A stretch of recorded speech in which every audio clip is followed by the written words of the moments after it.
Each year, over 1 million dogs are euthanized in the U.S. I'm going to tell you about the negative aspects of puppy mills and what we can do to stop them. I've had rescue animals all my life, and they've been wonderful companions. Currently, I have Hank and I have Elvis. Both came from a rescue local to Asheville. If you love dogs, this issue should matter to you. Puppy mills are not good places, and plenty of great dogs are already available to adopt in shelters and rescues. We've mentioned puppy mills already, but what is the real problem with puppy mills? The idea of buying a puppy from a pet store or online may seem appealing, but there are many problems with that approach. Most dogs sold in the U.S. probably came from a puppy mill. Most of those are in the Midwest, although some are out of the country completely and puppies are brought in. They're kept in terrible conditions, cramped kennels, maybe small cages or large cages, but many, many dogs inside the cage. Often they're tethered to trees with no shelter whatsoever. A Pennsylvania breeder admitted it was the only way to keep a lot of dogs, to keep them penned up.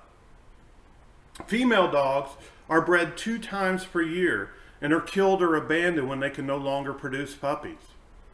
A New York puppy mill operator admitted to killing dogs in a makeshift gas chamber.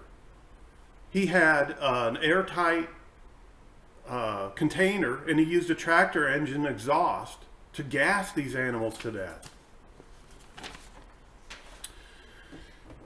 Here are just some examples of the terrible conditions found in puppy mills. This is from the PETA website. Crammed in cages, starving or dying. Just horrible conditions and diseases. These puppies are dead or about to be dead.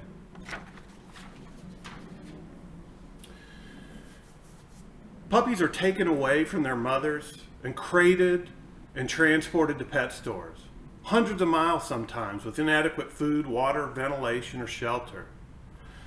Dogs handled this way without human contact often develop many behavioral issues, such as barking, destructive behaviors, unsocialized. Pet stores and breeders don't screen buyers. Half of the million of puppies born in the United States are sold over the internet. So there's no chance that these people have been vetted to see if they're a good home and they can provide adequate resources for a dog. Purebred and designer dogs are in demand, and that creates a problem because where there's a demand, the breeders will try and meet that demand. And their ideology is quantity over quality. Profits are the main concern. Shelters become flooded with the excess of these dogs when these poor people buy a dog and realize this animal has all kinds of behavior problems and they can no longer take care of it. Well, you might say, well, the dog I'm thinking about buying has papers, but these papers are often not worth anything at all. One vet said the best use of pedigree papers is for housebreaking your dog.